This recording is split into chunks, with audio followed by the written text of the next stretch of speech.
Well, hello, and welcome to the Ethical Theory times Practice panel on environmental justice. I am Dr. Natalie Tyndall, the director of the School of Advertising and Public Relations at the University of Texas, and today's moderator. During the spring 2020 semester, the Ethical Thought Leadership Committee created this panel series to bring together faculty and practitioners to talk about topical issues. Our goals are to, number one, showcase scholarly research, and to bridge that research within advertising and public relations practice that inspires our students to fully appreciate the school's motto of theory times practice. And it is fitting to have this discussion about environmental justice this week as the UN Climate Change Conference is happening in Glasgow, England. Glasgow, Scotland, sorry. I know my geography, I promise. So today's panel includes multiple panelists. Anthony Dudo, he's Associate Professor of Science Communication here at University of Texas. He focuses on science's public engagement activities, media representations of science and environmental issues, and the contributions of informational and entertainment media to public perceptions of science. We have Jared DeWeese, Senior Communications Advisor, Climate and Energy, Third Way. And Third Way is a center-left think tank based in Washington, D.C. The Climate and Energy program focuses on using clean energy technology to get the world on the fastest and fairest path to net zero emissions by 2050. Jared received his undergraduate degree in theater from South Carolina State University and a master's degree in political communications from American University. Next, we have Lucy Atkinson. Dr. Atkinson is an associate professor of environmental communication here at UT, and she researches communication in the context of sustainability and the environment. She focuses on the ways message components like visual elements, argument frames, and source factors in environmental communication campaigns influence environmental attitudes, beliefs, and behaviors. We have Valerie Salinas Davis, who is a lecturer here, and she is the founding director of wastelesswednesday.org. Valerie specializes in change-related communications, especially in the areas of environmental protection, health, public affairs, and diversity, equity, and inclusion issues. She has spent her career breaking down complex environmental issues into fun campaigns. She co-founded the agency EnviroMedia in 1997, leading as CEO for 22 years. We also have with us Mona Lisa Faz, External Relations Manager and Senior Business Communications Leader at Baker Hughes. Mona Lisa is a communications and public relations professional at Baker Hughes, an energy technology company. She works to address energy poverty, promote social development, and improve DE&I in corporate environments. She has managed community relations and public communications for a number of global energy companies and served as a UN advisor, deputy press secretary for a member of Congress, and a city planner for San Antonio. So thank you all for being here today. And first, we would like to start with Dr. Atkinson. Would you be willing to talk about your research? And then Dr. Dudo. Yeah, I'm happy to do so. I have some slides. Do I just share my screen to do that? That is a very good question. I believe you can. Yes, just share your screen. Okie dokie. Okay, great. Done. Can you guys see this? My PowerPoints, my lovely PowerPoints. I'll put it into presentation mode. So thank you for that wonderful introduction. This is really exciting to be part of this panel. All of these very interesting people that I get to hear from. So my research is about environmental communication. That's what I focus on, especially issues like climate change. And how do we communicate about issues like this that get people to believe in the issue, that get people to change their attitudes and behaviors. It's one of those issues that we consider it a wicked problem. It's very hard to fix. And it's also hard to motivate people to be concerned. Climate change is one of those things that is inherently an environmental justice issue. It affects different communities disproportionately, and it affects people within the same community disproportionately. So my research is fairly broad when it comes to environmental communication, but environmental justice is kind of woven implicitly throughout all of it. I've done some research, I'm launching a project looking at wildfires and helping to create awareness about wildfires, and that, motivating people to evacuate when they need to, when they should. A lot of people get messaging, same with hurricanes, that you need to evacuate where you are, but not enough people do. And so this project is looking at augmented reality and virtual reality as a way to convey these issues. I've done research on coastal communities and the oil and gas industry. Carbon capture and storage is a particular area where I've done a lot of research. Carbon capture storage is something that it's technology that takes the carbon dioxide when it's emitted from a factory or a refinery, it's captured, and then it's stored either underground or offshore. And it takes CO2 out of the atmosphere, so it takes it out of the climate change equation. And I've also done work on CO2 monitoring.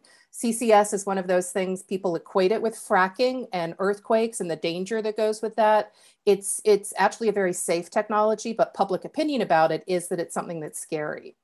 And so this is some, you don't have to read the whole thing very closely, but I wanted to highlight the importance of understanding your audience and understanding that your audience isn't uniform, that people come to issues about the environment with their own concerns and their own backgrounds. So when it comes to CCS, we need to understand what are people concerned about. And so these are the results of some qualitative data, interviewing people in the Houston area about CCS. And CCS, if you were just to read it in the news, CCS is something that's going to solve climate change. Business is behind it, government is behind it, the oil and gas industry is a proponent of it. But when you ask people in the communities, it's actually a lot more complicated. And so I just want to draw your attention to this quadrant, that people in the local community where CCS facilities would be implemented, they have a lot of uncertainty about it. Especially in Houston, there's a history of distrust with companies like BP and Exxon. And so there's a lot of concern about what are these oil and gas companies going to do? Is it safe? What will happen to our property value? What will happen to the communities that we live in? And so there's understandably a lot of concern. And one of the concerns is that the implications, the cost of this benefit, this technology won't be evenly borne throughout the different communities. But I wanted to talk just for a few slides about something that is a newer area of data that I've been collecting, environmental justice on campus. And this was a student-driven survey that we did measuring UT students' environmental justice attitudes and knowledge.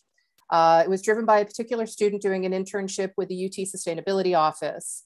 And they wanted to know, how do students understand or think about this idea of environmental justice so that they could incorporate it into the sustainability master plan. So we surveyed 195 undergrads, and this bar chart on the right shows that by and large, students are not familiar with the concept of environmental justice. You know, half of the students are not at all or only slightly familiar with it. And then, very familiar and extremely familiar takes up a very small part of our sample. So on the one hand, that could be disconcerting. Not many people know about this issue, but on the other hand, it's an opportunity. It's a teachable moment to talk about these issues. We had an open-ended question, in your own words, what do you think environmental justice is? How would you describe it to a friend? 13% of the students had no answer. They left it blank, or they said IDK. Literally IDK. Half the respondents said that it's something to do with the environment. It's about sustainability. It's about protecting the environment. It's about keeping the environment clean. It's about fighting climate change. And they assumed, a lot of them, that environmental justice meant that the environment has rights and we need to protect the rights of the environment.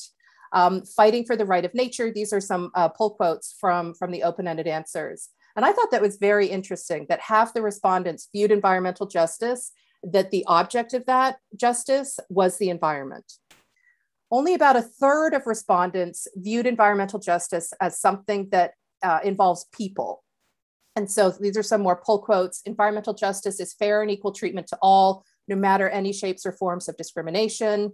So a third of the students do understand that it's about the communities that are being affected. How do we introduce this idea of equity, of balance, of fairness, of justice in how we enact environmental laws and policies. What I also found interesting was that a good number of these students viewed it as access to resources. So taking something from the environment in a way that's equitable. Very few of them thought about it in terms of the burdens of environmental responsibility, that those burdens need to be shared equally. Instead, it was about extracting, using resources. How can that be fair? Which is certainly an important aspect, but very few of them thought about, well, we all need to bear the same or equal or similar burden when it comes to fixing this issue. How would you describe UT's progress in the following areas? And these were the issues that we asked the students. Generally, they see UT doing a pretty poor job, from a 0 to 10, kind of a middle of the road, not very good job. Affordable housing is one of the ones that sticks very low, and that's definitely an Austin problem, not just a UT problem.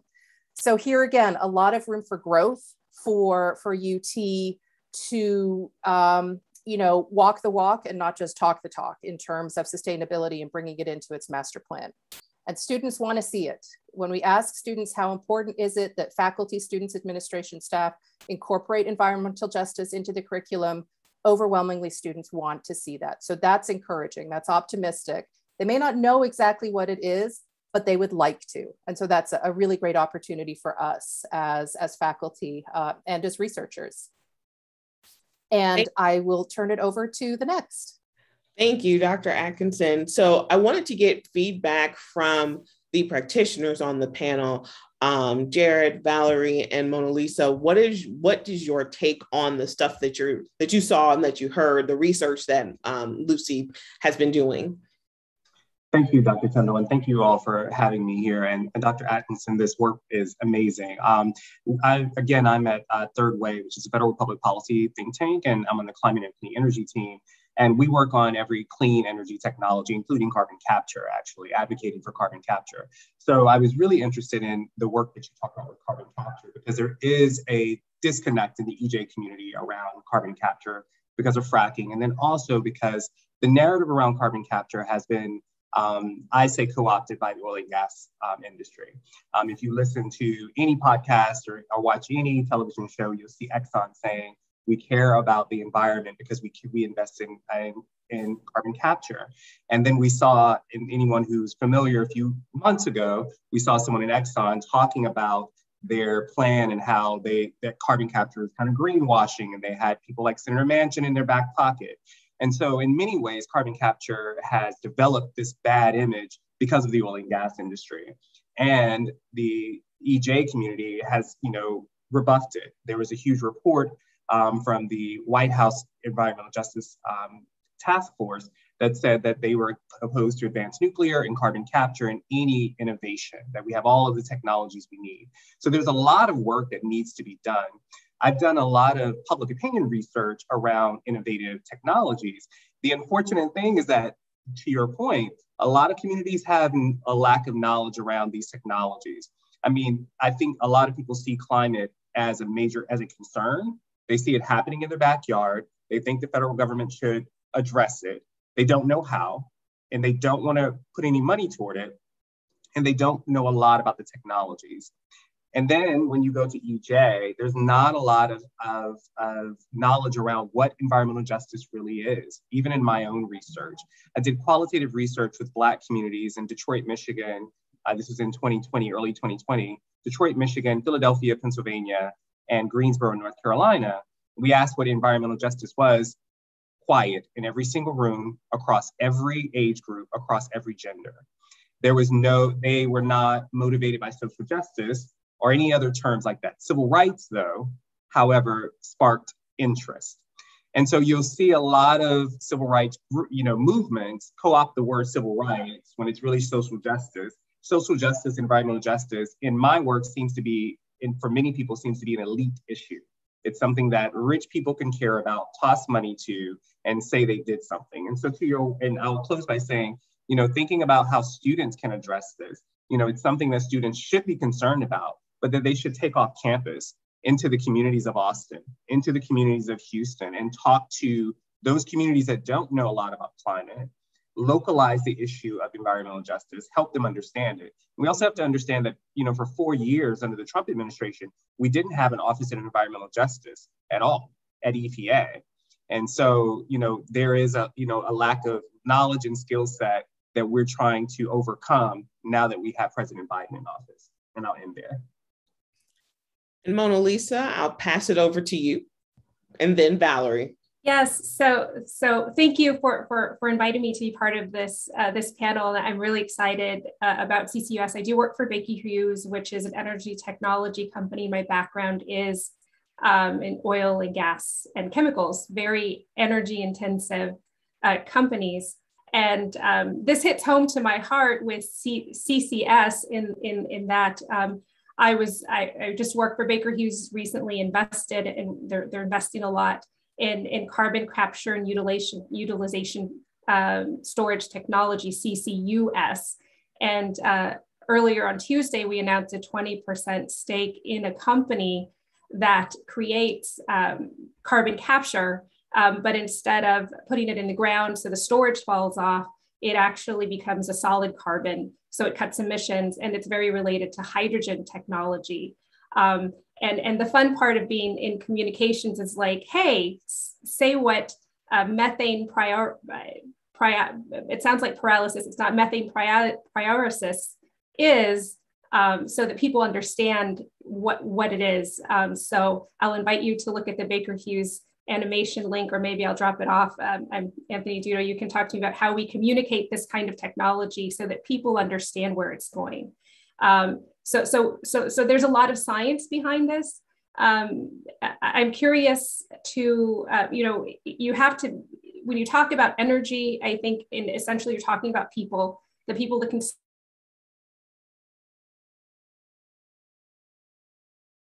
it, the people that assess where energy comes from at its root, whether it's natural gas, whether it's hydrogen, whether it's solar, whether it's wind. So there's a lot of communities that are impacted. I'm curious on the environmental justice side, where the demographics of the students that you polled were from, because I do feel that they're probably more attuned if they live, if you had students from Corpus Christi, Texas, if you had students from the Permian, or even in Houston, where you do live next to, or you have communities next to chemical plants or refineries, because those communities do tend to be poor, and they do tend to be communities of color. And environmental justice is very much in the framework of people, and really to the definition that I view and the of what environmental justice is, which is people that have access to information and input on policy, on decisions that are made that impact their communities. It's interesting, if you don't know, for anyone not watching, that the EPA defines environmental justice in legal terms. Other countries, I've done work in Mexico and then also in Europe, that define very clearly environmental justice, that people have a say in what happens to them in the impact of companies and governments making decisions, largely related on energy, but sometimes just on industry, so that they have a say and access and understanding. And I think, just to kind of wrap up, because I could talk a lot about this, including Baker Hughes, has a hard time explaining technology and making it relevant to,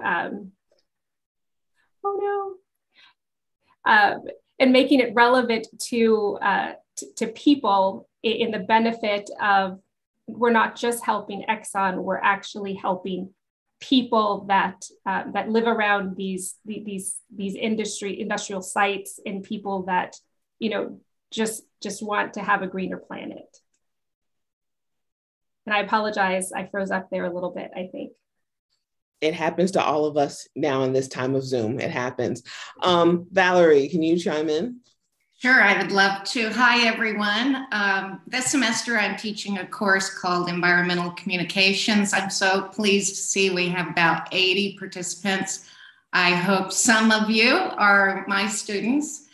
Our class client this semester is Lucy is one of them with Eyes on the Sky, and Erin Riley, which we have rebranded as Shifted Space. So more exciting things on that later. And Natalie, I'm glad you opened the talk with the nod to what's happening in Glasgow with the COP26 climate conference. And environmental justice is a huge theme. Just at lunchtime today, the New York Times published an article specifically about that, and interviewing a botanist who's there from Bangladesh. And I wanted to read this line: what is owed to countries? They're trying to look at what is owed to countries least responsible for the problem of global warming, but most harmed by its effects. And the same article also mentions it's not just the poorer countries that are needing help, but the young people. They specifically mentioned the level of activism with young people at the conference. And one thing that I always want to teach about that leads to positive change, in difficult times like this, and all the politics happening with climate change in particular, the power of imagery. I don't know who saw the image of the foreign minister from Tuvalu, the Pacific island, speaking to the world knee deep in water that used to be land. So that was powerful. I want to quickly pivot over to what Lucy was talking about. And the one thing that really stuck with me is you mentioned that not too many UT students knew much about climate justice, but you said that also spells opportunity, and I've always been a big believer in that. I've worked a ton on energy efficiency, renewable energy, and water conservation campaigns. And one huge breakthrough many years ago is when we surveyed Texans across the state, and we found that only 28% of us said they know the natural source of their drinking water. We said, let's look at that. It's not very promising. But then we did crosstabs, and we found a strong connection between knowledge of natural water source and willingness to conserve. So we always start with a conservation campaign. So if you were in Austin, did you know your water comes from the Colorado River, which is Lady Bird Lake? And then pair it with a quick tip. So you're gonna get, and the same thing, we did work with Green Mountain Energy. We found that when people understood that when you were flicking on your light switch, this was back in the day, back then you were more than likely burning coal. So we did animated spots that showed people turning on the light switch and connecting to the burning of coal, and they sold more wind power. So I'll stop there. Well, thank you. Next up, first, we want to introduce the other panelists for today, Benika Dixon, who is a visiting assistant professor in the School of Public Health at Texas A&M University. Benika's research focuses on understanding the physical and mental health impacts of environmental exposures and hazards, particularly among environmental justice communities and vulnerable populations. Her research integrates epidemiology, environmental health, hazard and disaster research, and community engagement. So thank you for being here, Benika. And we're going to let Anthony go. And I just want to say to the panelists, I know we can talk about this all day, but we only have an hour, so we just might need to speed it up a little bit. So Anthony, you're up. Wonderful. I too, like Lucy, have some slides. So I'm going to try to share my screen here. See how it goes. Okay, can you see my deck? Yes, okay, perfectly, wonderful.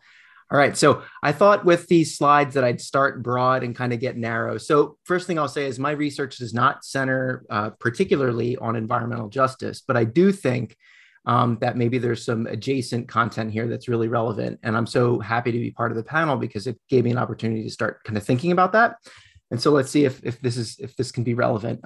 Let me start broadly and just say, like, this is kind of how I think about the subfield of science and environmental communication and research. And so Folks like Leanne and Benika and Lucy will have ideas about this as well. But I generally think of it as being kind of comprised of three things, right? So research that's very much focused on the public, and that is obviously comprised of many different types of stakeholders, whether they're citizens, residents, lobbyists, policymakers, corporations, et cetera. So folks who are essentially outside of the ivory tower. So there's lots of research that tries to understand them.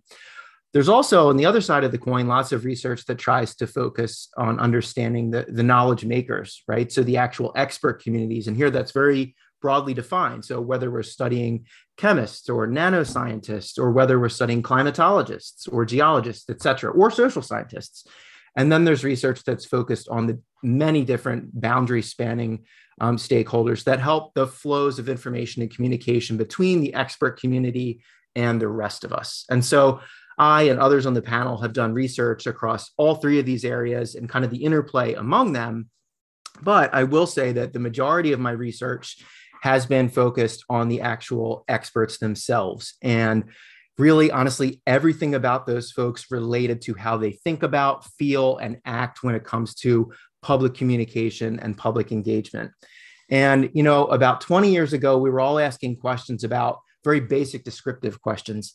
Do scientists and engineers give a shit? Pardon my language, but that was the basic research question. Do they want to communicate with folks outside of their lab? We kind of answered that, and I'm using the collective we. And then the question moved on and became more interesting. And it was like, well, what's different about scientist A, who really is into public engagement, that makes her different from her colleague down the hall, scientist B, who just doesn't want to do it at all, right? So what are those characteristics? Are they organizational? Are they psychological? What are they that makes it different? How do we predict whether a scientist is more or less likely to want to engage with folks outside of their lab? And in any case, I've been doing a lot of research on that. And really, this is the kind of the catalyst that drives that work, right? This kind of assumption, if you will, that expert folks who generate expertise and knowledge play an increasingly critical role in shaping how publics understand, feel, and act toward urgent scientific and environmental issues. This is nothing radical. This is nothing new. This has been something that's been around since the creation of science, if you will. But my goodness, I think we could all agree that this catalyst is with COVID, with the recent presidential administration and all sorts of other, and the changing media ecosystem, that the experts themselves have a bigger role to play in public engagement with science. And if I had to kind of distill the myriad research questions we've tackled into one overarching research question, I think this is what it would be. How can we as social scientists, and how can we through our relationships with practitioners, help scientists maximize their ability to successfully play this role? How can, regardless of where they are on that continuum of 0 to 100, with 0 being I've never done it before, to 100 being Jane Goodall or Carl Sagan or Neil deGrasse Tyson, where they are on that, right, from 0 to 100, how can we move them up to achieve better outcomes, not just for them, but ideally for the stakeholders with whom they're engaging, right? So who have I been studying? I'm using we here again because I do most of my research and part of a multidisciplinary team of folks, right? We have studied scientists. Oh my goodness, have we studied scientists? They are our guinea pigs. We have completed surveys from more than 20,000 scientists in the last 10 years, and our response rate's 10%. So you do the math. We've invited a whole lot of scientists to take our surveys. We've also done lots of really deep qualitative and quantitative research with all these adjacent stakeholders who really seek to help scientists communicate. So trainers, professional scientific societies, scientific philanthropies, and the deep training programs, which are the fellowship programs, which can last for 6 months to a year, to try to understand what they're doing and why. And when we've done this research, we've looked at a lot of things, but I think these are 5 main areas that we've always consistently tried to evaluate. What's interaction look like among these stakeholders? How often are they establishing promising practices or best practices, or collaborating or competing with one another, or recreating wheels that we know are bad wheels, right? And there's a lot of that going on. What do their curricula look like? What are they actually teaching? What do they prioritize when they're trying to help scientists communicate? What are they ignoring, maybe unintentionally? This is an interesting one for those of us on the line who are, strategic communicators. How much strategy is involved with the way they're teaching scientists to communicate? if any. And we have all sorts of findings about that. In fact, I have a book coming out this winter about that exact issue with a colleague of mine. People, what scientists are communicating, who's helping them communicate, and who are they being trained to interact with, right? We have data about that as well. And last here is, how do they know if their communication is working? Do they evaluate it at all? Do they have any sense of its impact on themselves as the communicator and with the folks that they're talking to? So I will try to finish quickly here, but I want to share 2 more slides with you. And what I tried to do was just extract some results from some of this kind of global research I just described to you that I think may be helpful to our conversation, trying to kind of connect the dots. And I've set it up in terms of, here's a big problem that our data is kind of highlighting, and here are some potential solutions that we can think about. So we've, in essence, tried to understand the sophistication of scientists' communication. And the overwhelming finding that we have is that STEM experts' communication, public engagement, is really quite narrow. It's really quite unscientific. And I don't say this in any mean way, pejorative way, or judgmental way. Why would we expect it to be otherwise, right? We offer degrees in this field. We study to become good at it, right? So why would we expect any scientist to be good at this stuff? We probably shouldn't. But regardless, there's lots of room for growth. And so these are some of the trends that our data show. Everyone outside of science is the public. Again, strategic communicators, we know there's no such thing as the public. There's no such thing. The public is not a monolith, right? They want to primarily convey information to correct people. It is about teaching. That is the model in the head. We know as teachers that we have this thing called the flipped classroom, and we do it because teaching in that old sage on the stage way, we know does not lead to good outcomes, right? And yet we have the scientific community viewing public communication with that same model. There's an urgency to skip tactics and prioritize speed, so not wanting to go deep on communication. There's often a lack of relatability. It can be cold, it can be impersonal, and there's often, again, this assumption that it can work. So what are solutions for that? And again, if you think about these challenges within the context of environmental justice, I would argue they become exponentially more important, right? If you're dealing with a very conflict-laden issue, or one where people have very strong experiences and values and feelings all over the map involved with it, these communication questions become that much more important. Solution: slow down and engage. Understand what you're trying to achieve as an expert when you're communicating with different stakeholders. Be human, convey your values, be present, listen authentically, listen actively, build rapport, build trust, be willing to learn and change. That's a really important one. We as communicators can change, and we don't see that very often from the scientific community. Talking really fast because I want to get this last slide in. So sorry. The other problem too, and this is a big one, is science communication is viewed as something that lone wolves do, not wolf packs. Those of us who are in political communication or corporate communication, or you name it, we know that there's a time and space for lone wolf communication, but for the most part, we have to be thinking about a strategy that involves cohorts, that involves something that's organized, right? And really, when it comes to science communication and the way that we've studied it, what we see is there's this go it alone mentality. Even when we're supporting scientists to get better at engaging different types of stakeholders, the expectation is that, hey, I've given you some skills, now go out into the world and wave your magic wand and have some good outcomes. For all these reasons I'm listing here, is that realistic for the average scientist to do that?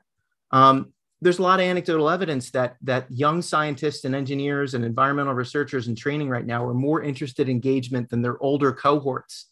Should we place these burdens on them so that it extinguishes their fire, or should we figure out how to make sure that we support them and have them make a wonderful impact?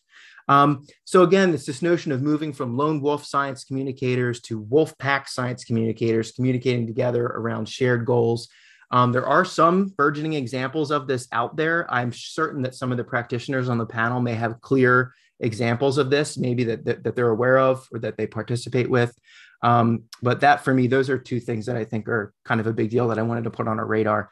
I will now stop talking. Thank you, Dr. Dudo, for the presentation, not stopping to talk. So I didn't mean that way. But for everyone that is watching the panel, please drop your questions in the chat. If you don't want everybody to see your question in the chat, there is a Q&A function. So please use the Q&A function.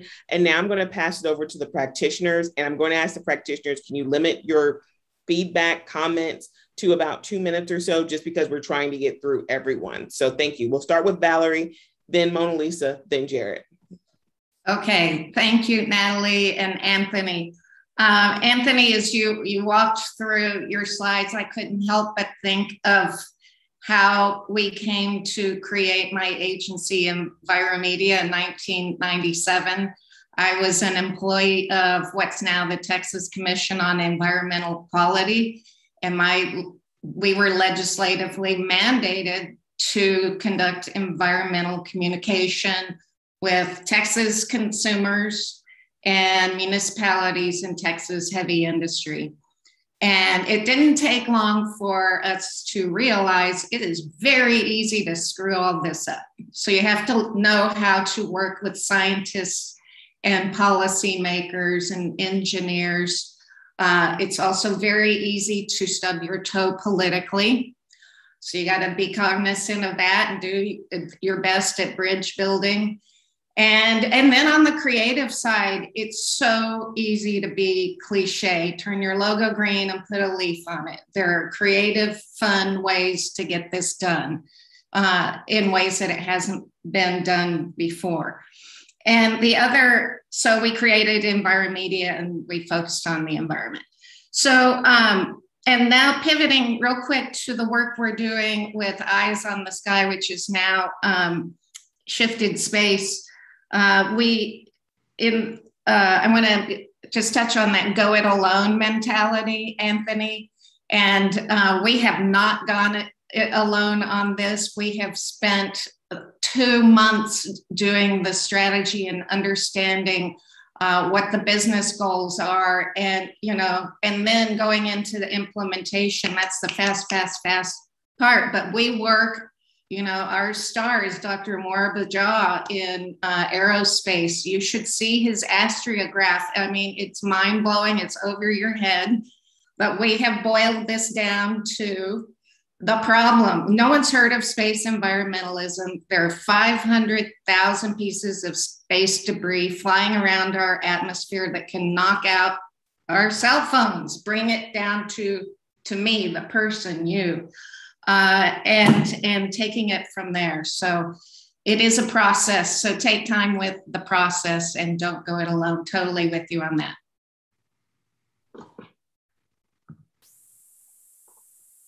So Anthony, thank you for your presentation. I switched internet to my phone, so I hope I don't freeze up.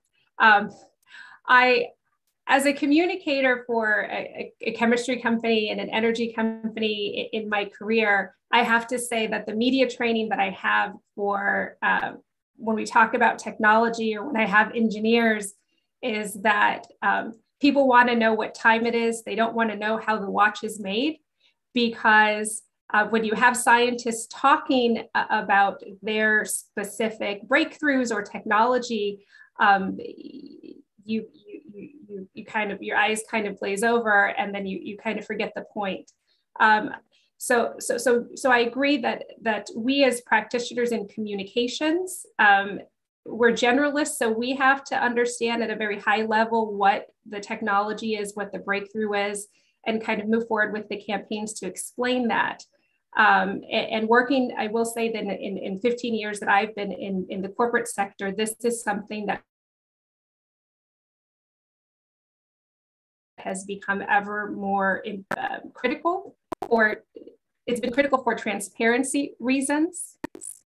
Oh gosh. I don't know if you can hear me, but it's been critical for transparency reasons that we need to explain the science, and the difficulty is getting the credibility of people to understand that these scientists, these engineers, that this is true. And one thing that I would add on the environmental justice side, specific to it, and you can look it up, and I'll put it in. I was part of establishing a sodium cyanide plant in northern Mexico, and we were talking about science to people that had very little access to education. It was a community where we were trying to talk about co-generated power and how steam, it was a closed loop system, and the safety aspects of an industrial plant site that was actually going to power the communities that didn't have access to energy. And the communities that we were talking to, we're talking about families where the mother was like 12, 14 years old, no education. So when we're talking about being transparent and explaining benefits and explaining real science, the engineers and the scientists were like, I don't even know how to explain that this is safe and what this is, because there's no basis of general education, not in a negative way, but in trying to explain this from a transparent, respectful, we want to give you all the information so you can make a good decision process. So in being responsible, you also want to be responsible with communities that are across the street from your operations, and explaining what you're doing, just as a stakeholder, right to operate perspective, not even from a technology. This is something important in science, for climate change. So I hope that made sense. I saw other people freezing and then I kind of froze. So thank you. Thank you, Anthony. That was awesome. I think the thing that came to mind when I heard your presentation was kind of the work that we do around advanced nuclear. And similar to carbon capture, there's been a lot of resistance in the environmental community around nuclear, largely because of how the previous generation of nuclear was cited initially, and then because of nuclear accidents throughout the world, Chernobyl, when we think about Fukushima. Those are typically things that come up. Those are words that I try to avoid in all of my communications. But the one thing that Third Way has done a really great job, when we started, we believed in the advanced nuclear technology because we believe that we had a great opportunity for the U.S. to invest and build them here for lots of places, but also sell it around the world. And we're starting to see that. But there was a lot of resistance in environmental justice communities and other communities. What we started to work on was something called a social license, and starting to engage with communities at the beginning instead of at the end.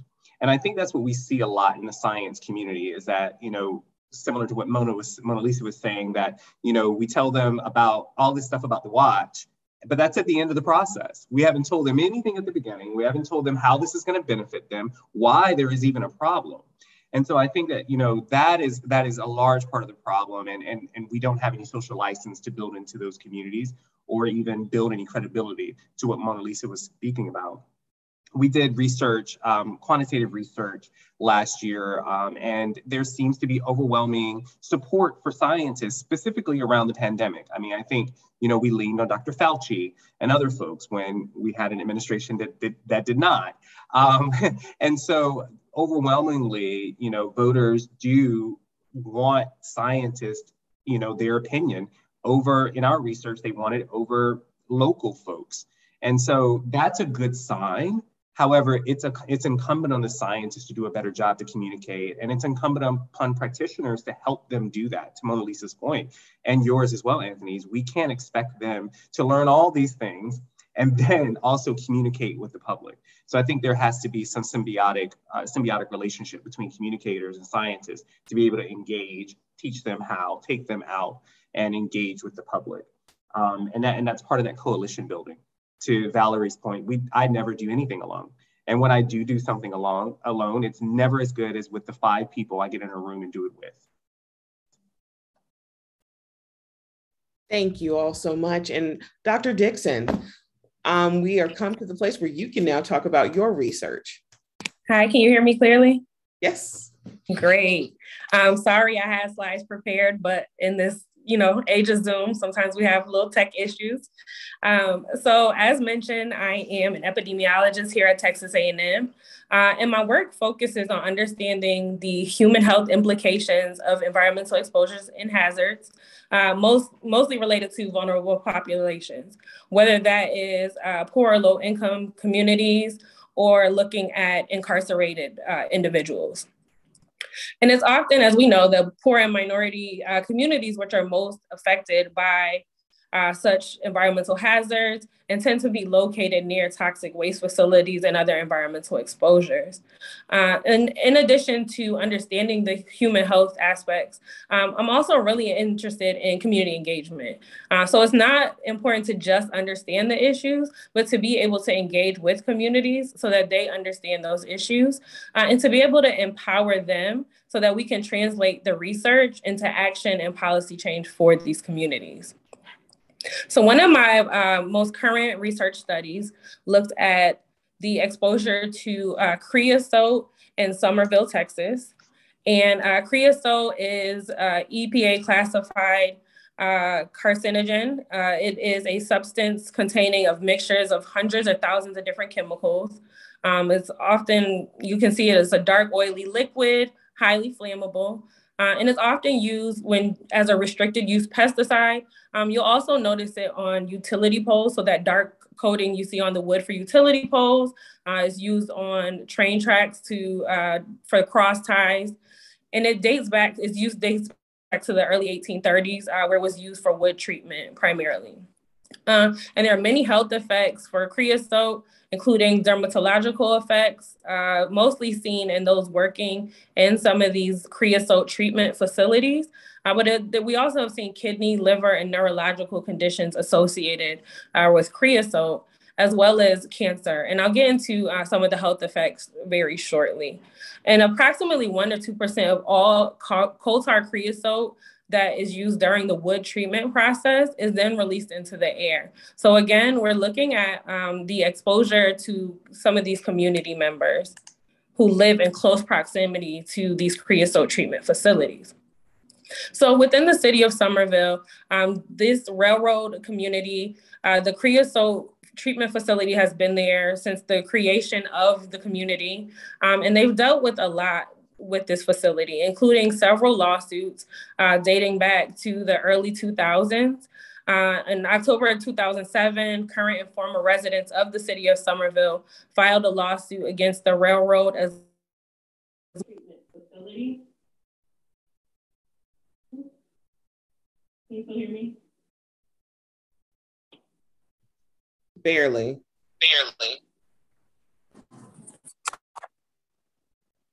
Sorry about that. So there was several lawsuits filed in relation to this facility. And then again in 2010, there was approximately 90 residents of Somerville filed a class action suit stating that the coal tar creosote and other chemicals caused severe health issues in their community. So through my research, we wanted to assess environmental risk perceptions of community members, as well as look at the mental health and physical health of the residents in the community. So I'll briefly talk about some of the results of our findings. So when we looked at environmental perceptions, we asked questions asking residents to rate their quality of the air and surface water in the community. 70% of the residents rated their surface water quality as poor or fair. 55% of residents rated the air quality in their community as poor or fair. We also looked at risk differences based on gender and race ethnicity. And when we looked at those results, we found that non-white respondents were 8% times more likely to rate their air quality as fair or poor when compared to white residents. We also found that female respondents were more likely to rate air quality and water quality as fair and poor when compared to male residents. Non-white females were about 10 times more likely to show higher levels of concern for environmental issues in their community when compared with white counterparts. And we also did something called the Sf12 Survey, where we looked at mental and physical health scores of those in the community. And on average, when we look at the US population, the mean score is a score of 50 for both mental health and physical health scores when we use this tool. And what we found in the city of Somerville was that both mental health composite scores and physical health composite scores were below the mean of 50 for all race and gender groups.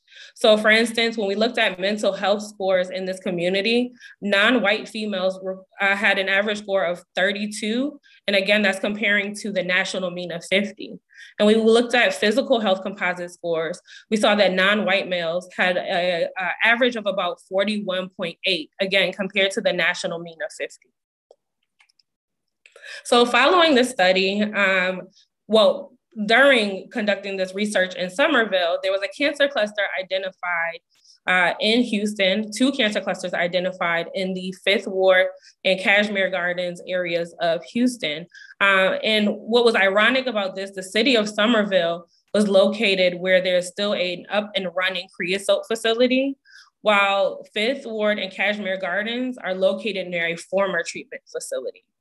So we have since started conducting research in 5th Ward of Houston, using a very similar survey tool, again, assessing risk perception, as well as mental and physical health of the residents of 5th Ward and Cashmere Gardens and several other communities in Houston. And on my slide, I had a picture of some of the community members we've been working with.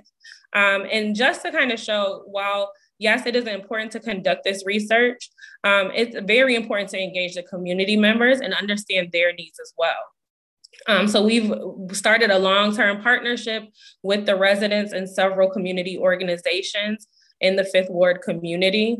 And we are there, we're present. We are present not only conducting our surveys or taking environmental sampling, but we're there when they need us. So whether that's community meetings, so it's important that we continue to engage communities and not just go in as researchers with, the thought of publishing research, but to really engage with these community members. So I wish I could share the pictures with you. Again, I've learned a lot when it comes to communications.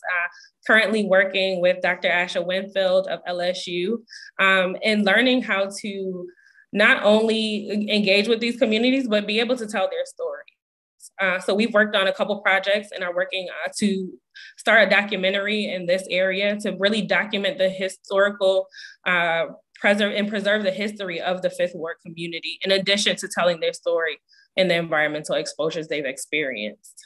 Thank you. No, thank you. And I'm going to toss it over to our practitioners. This is a living case study. This is actually happening right now. So as communication professionals, how do you respond to this? What would you do? What's your response and how would you do this? How would you communicate about this? I think Valerie first as a comment. Sure, I'll go first. That was fabulous research. I love hearing about that, stuff like that. Of course, as you talked about Somerville, I couldn't help in the carcinogens. At the same time, I couldn't think of, okay, what is really well known related to something like this? And it really is, think Flint, Michigan, and lead in the water. That has been going on forever and ever and ever. People who are in charge at utilities and with the state are going to jail. But I have to say, this is something I always talk to my students about. And you heard me mention imagery with the Tuvalu prime minister. So many times it's imagery or a story like Flint, Michigan blows up. It can lead to positive change. Like you think of the Cuyahoga River fires in the 60s and on the cover of Time magazine.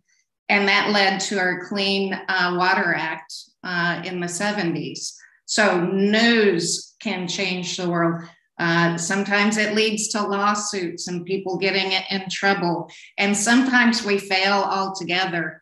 I was recently contacted last spring by a colleague who has an ad agency east of Austin, by Austin, our landfill out there. And he says there's more toxic waste buried out there than was in Love Canal. And so we took a field trip out there. And, you know, someday I want to get some students together and experts like yourselves and really see, is that really a thing? If it is a thing, how do we communicate about it for positive change? Or is it not a thing? If it's not a thing, that's great. But no one knows about this, but makes you wonder how much is really going on that we really aren't even researching yet. Yeah, just really quickly, Dr. Dixon, your work is astounding. And I'd have to take my third way hat off because it's not really in my wheelhouse. But as a practitioner, what I would think about if someone brought me that research, I would try to understand, you know, what is the goal of the research? Is it to mobilize this community, you know, against this particular issue or this company? Or to, you know, is there a ballot initiative? What is the overall goal? Because there seems to be high risk perception in some of that community. And then I would think about, you know, to your point, you know, a lot of these communities, and I found this in my qualitative research with Black communities, was that one thing one person each of our focus group said was, you know, I'm so tired of researchers coming into our communities and then we hear nothing else after.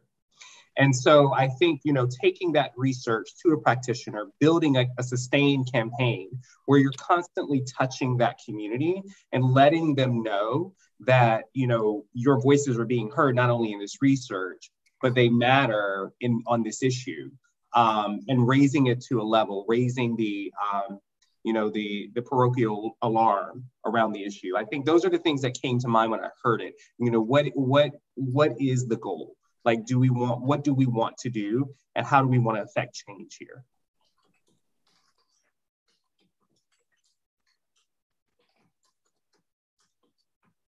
Mona Lisa, you want to chime in? Yes, and Dr. Dixon, thank you for this important research. And I feel that the ProPublica report that recently came out in Houston, talking about the neighborhoods that have the most cancer and health impacts, and kind of putting them right next to where heavy industry is, it didn't surprise people here in Houston, unfortunately, and it was upsetting because the communities accept that. And these communities of color, Latino communities, I'm very involved in LULAC, with it in social advocacy in my personal life. And part of what I have done as a practitioner is trying to explain to communities how, not so much that you can organize, but how you can empower yourself and the right that you have to ask for questions. Because a lot of the reporting and the infrastructure that is very standardized. And you can ask the right questions, and companies are responsive and are prepared to address what is in the air when the things are released. But trying to understand what all of that means from a regulatory standpoint, from a legal standpoint, from a community investment, how, you know, so you tell me that there's a lot of benzene. What does that mean? What are you going to do about it? When I worked for Citgo, I worked in the aftermath of the company that was the very first time that an energy company was prosecuted for criminal charges for violations of the Clean Air Act.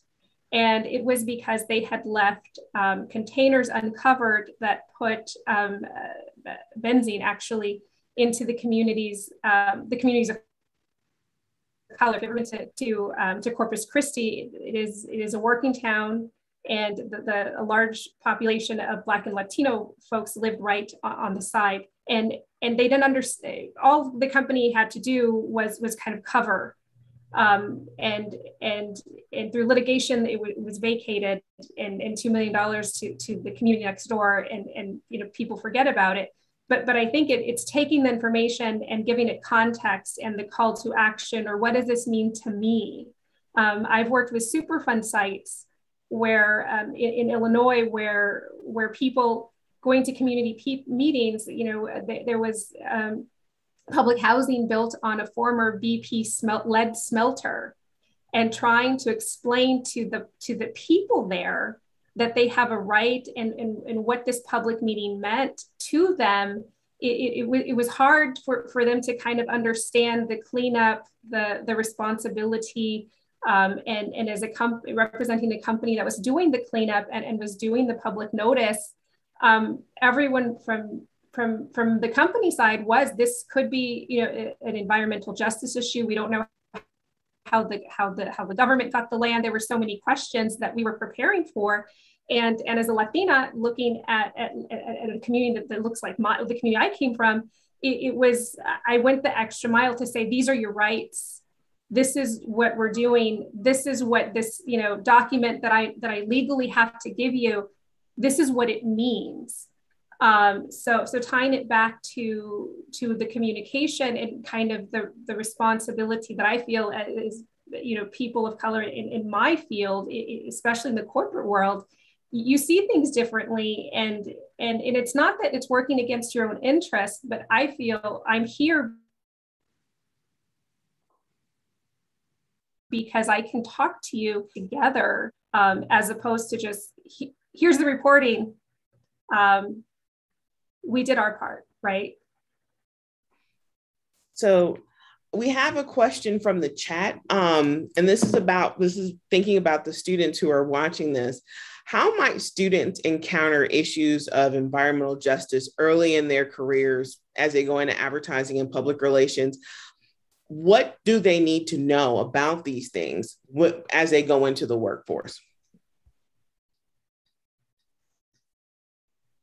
Whether or not they work in nonprofits or specifically work for an energy company, what are the things that they should know about environmental justice and some of the concerns that are raised here today? What should they know about and be prepared for? I mean, I think as a professional, as far as like environmental justice, if you're working like in an organization like mine or like Mona Lisa's or like Valerie, I think you should know a lot about environmental justice, because environmental justice and the climate crisis they used to feel like separate issues. And now they have melded into one. And so it's not as siloed as before. So you should read as much as you possibly can about environmental justice. As a human being, as a community person, you should be aware of what's happening, not only in the community that you place yourself in, but what the surrounding community as well. Because I think Leanne was talking about tree placement. We talk about urban planning. Urban planning disproportionately impacted, Black and brown communities throughout this country and pushed them out further and further out. And that's where we got gentrification from. That can also be an environmental justice problem because of where Black and brown people were placed. Those are things that we should, constantly think about, like the interconnectedness of the choices that we make are all like, they're so related to, even the people we don't know. And I think that's a human thing and not necessarily connected to who you are as a practitioner. I can add on.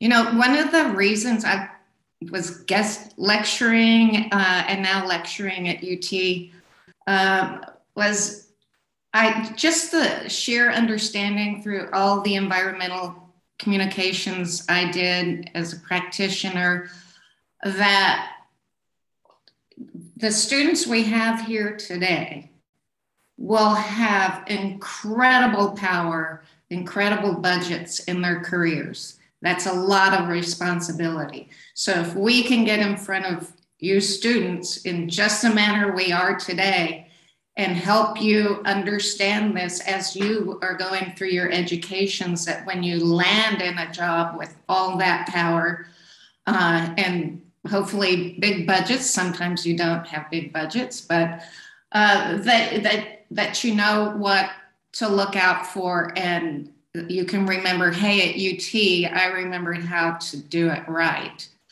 And one thing that I even have on my syllabus in my environmental communications class is, as an objective, you will learn how to speak up professionally within your workplace. And preferably, though, be proactive, start things that are positive, start things that are that you are passionate about within your own company or workplace, wherever you are. But if something just doesn't pass your own smell test, learn how to professionally speak up.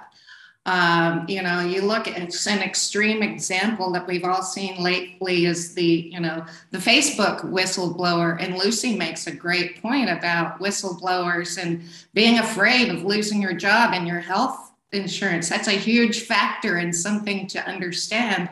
If you're in charge at a corporation like in HR, or you're a boss in whatever department, that you need to work hard to help people feel comfortable. And if something doesn't feel right with your own employees, you want them to feel comfortable with you to speak up with you, and then follow a process.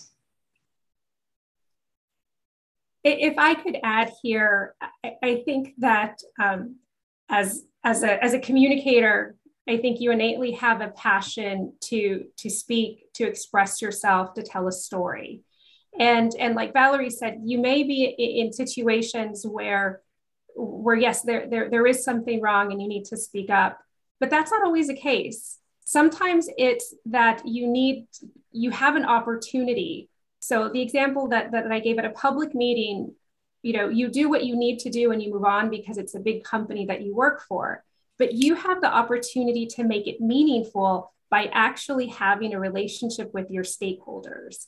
And I have been crunched in a lot of ways from starting my career as a city planner and having people bring guns because they didn't want to be part of the city, to public meetings, to different parts of the world with people of different cultures and backgrounds. And the reason I'm very proud of my career, though people, if you looked in my LinkedIn bio, that there are some companies that maybe aren't on the top of your list, but what has made me proud of my career is because I do bring a perspective of these are our stakeholders, and they matter whether they're shareholders or they're people that live across the street or they're our own employees. And I think when communication is two ways, and ways that you can make it where you don't say it, but you make it meaningful, but you also are empathetic and take the perspective of the communities or the stakeholder groups that you're talking to, that's what gives you value in your career. And that's what gives you success. And the insights that you pull from that make you an asset to whatever company or organization that you're a part of.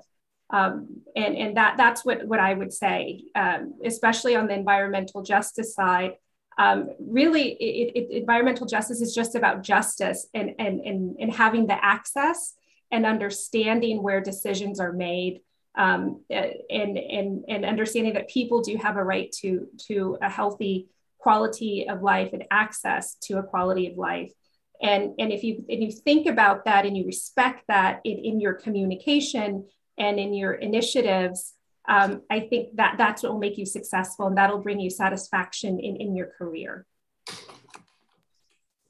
And let me ask the professors who are on the call, if you're talking to your students, what are the things that you want them to know when they leave out of our doors and go out into the world? What are the things about environmental justice and communication that you think that they should know? I would say very similar to the same things that many of the practitioners said. Kind of knowing what's going on in your local community, being aware of the issues that are surrounding you, taking opportunities to just engage with these communities, to really understand these communities and the issues that they face, knowing that it's important to understand the needs of the community and not just what we want as researchers. And just going out there and doing the work. There are opportunities for students here in the School of Public Health I'm always looking for students to go out in the field and conduct work with us. And that includes communication students. There's room and there's space for communications here in public health.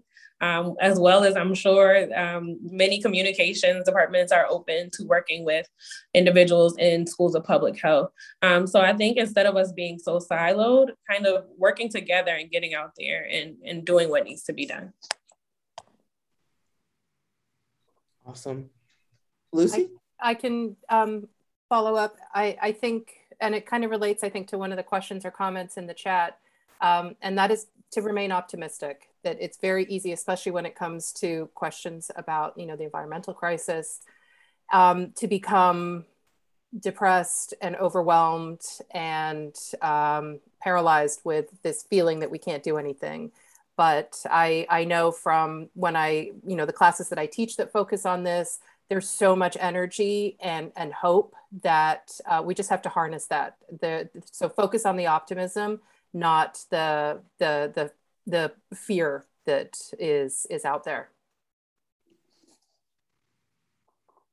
And that actually ties into the question that Andre Favors from Lamar actually asked about how can we best address climate change denialism? Being in Southeast Texas and South Louisiana, this is something we sometimes encounter. What are some things that we need to do as communicators? How can we address the collective yawn that sometimes people have, as well as the denialism? What are some things that we can do in that space? I think, sorry, go ahead, Melissa. Oh, I just jumped because this is very near to my industry. And I would say that when people, especially where you are, deny climate change, I think it's because it's a threat to their livelihood. It's a threat to what's happening. And I think that it's not one or the other, it's together. We only live on this planet. And I don't want to take any more time because Jared, I want you to chime in. What I would say is when we talk about energy transition and moving to green fuels, if you look at what happened in Illinois with Governor Pritzker, where he started talking about a just energy transition, he was able to pass legislation that phases out fossil fuels by 2045. And it had bipartisan support. It talked about environmental justice and how this could be more equitable. And it really had points where they talk about the livelihood and how people wouldn't lose their jobs and wouldn't have to pay a really expensive, for really expensive, cleaner energy. So I think that's the way forward, where we put people in context and you say, it's not a threat to your livelihood. We can solve this together. Yeah, I think that's a great point, Mona Lisa. I'm from South Carolina originally, where there's a lot of climate denialism. Not everyone in the country is like people in DC, New York, and LA, and where people are bought in. And I think part of it, someone said in the chat, and I'm not sure who said it, but that there's a lot of apathy because people don't know what they themselves can do individually do. And the thing about climate change, what people have to understand is that it will take large, policy solutions to address that issue. But part of addressing that is electing policymakers who will do those things. And that's what people can do. That's why we have to keep people motivated and activated and mobilized to vote for people who are climate leaders. I think the other thing Tony said in the chat, to the other side of that, how do we address climate alarmism? And I am a huge opponent of climate alarmism. I don't even like the word climate crisis. And we've done research that showed that word just does not work with people because it's not an immediate crisis for people. They have other crises. They're, thinking about police brutality. They're thinking about voting rights. They're thinking about other things that are impacting them today. I don't have a job. Milk is 30 cents higher than it was last year. You're talking about something that's going to happen in 30 years. That you can't do alarmism that way. And if anything, it's going to drive them to denialism. And so I think it's really important to, keep people's eye on the ball of what they can do today to impact, the people closest to them. And what we find is that people are really, in our research, people are really driven by what happens for their children and future generations. So talk about climate change in that way and don't scare people. I'm not a huge fan of Greta Thunberg and her tactics and some other groups that scare people, because it doesn't really drive people to do anything. What it does, it shuts people down, in my opinion. Okay. And I think with that point, we are actually a minute over. So I would like to say, on behalf of the School of Advertising and Public Relations, thank you to all of the panelists. This has been a fantastic discussion, and I hope that we can possibly continue this maybe in person in the spring, if not the spring, the fall. But again, thank you all for attending, and thank you to all the participants, all the people who attended. Thank you very much. So have a great day. And again, thank you all so much.